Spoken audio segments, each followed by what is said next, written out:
દાહોદમાં વાઘ સ્થાયી થતા વન વિભાગ સતર્ક થયું। ગુજરાત સરકારે એનટીસીએને વાઘ વસ્તીની જાણ કરી। એનટીસીએ પાસે વાઘ સંરક્ષણ માટે માર્ગદર્શન પણ માંગ્યું। ગુજરાતમાં વાઘની જોડી બનાવવા એનટીસીએનો અભ્યાસ શક્ય। વન કર્મીઓને વાઘ મોનિટરિંગની વિશેષ તાલીમ અપાશે। મધ્યપ્રદેશ વન વિભાગ સાથે સંકલન ટીમ ગુજરાત આવશે। દાયકાઓ બાદ ગુજરાતમાં વાઘની પરત ફરતી વસ્તી છે। ગુજરાતમાં ટાઈગર પ્રોજેક્ટની શરૂઆતના સંકેતો પણ। અને આ મુદ્દે સંવાદદાતા નિકુંજ જોડાયેલા છે। નિકુંજ, ગુજરાતમાં ટાઈગર પ્રોજેક્ટની શરૂઆતના સંકેતો જણાવ્યા છે, અપડેટ શું? ખાસ ગુજરાતના દાહોદ જિલ્લામાં એક વાઘ સ્થાયી થયો છે તે પ્રકારની જાણકારી વન વિભાગને મળી છે અને હવે આ વાઘ સ્થાયી થયા બાદ વન વિભાગ જે છે તે વધુ એક્ટિવ બન્યું છે। રાજ્ય સરકારે ભારત સરકારના એનટીસીએ ને આ અંગેની જાણ કરી છે।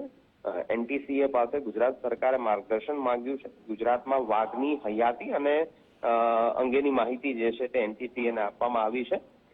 વન વિભાગના કર્મચારીઓને વિશેષ તાલીમ આપવામાં આવશે। મધ્યપ્રદેશ વન વિભાગ સાથે સંકલન કરીને તાલીમ અપાશે અને એમપીની એક ટીમ પણ ગુજરાત આવશે તે પ્રકારની માહિતી મળી રહી છે।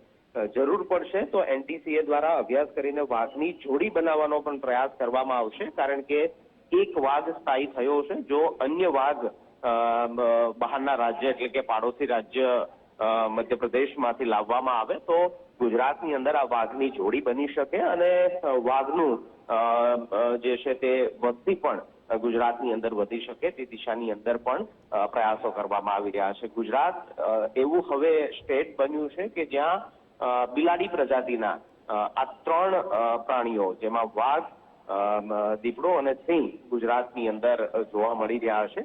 ચિત્તાને પણ કચ્છની અંદર પુનઃસ્થાપિત બન્ની રણની અંદર કરવા માટેની પણ વિચારણા રાજ્ય સરકાર તરફથી ચાલી રહી છે અને તેને લઈને આગામી દિવસોમાં જોવા મળશે કે બિલાડી પ્રજાતિના તમામ એ પ્રાણીઓ જે ગુજરાતની અંદર જોવા મળશે। જી, જોડાવા બદલ આભાર આપનો।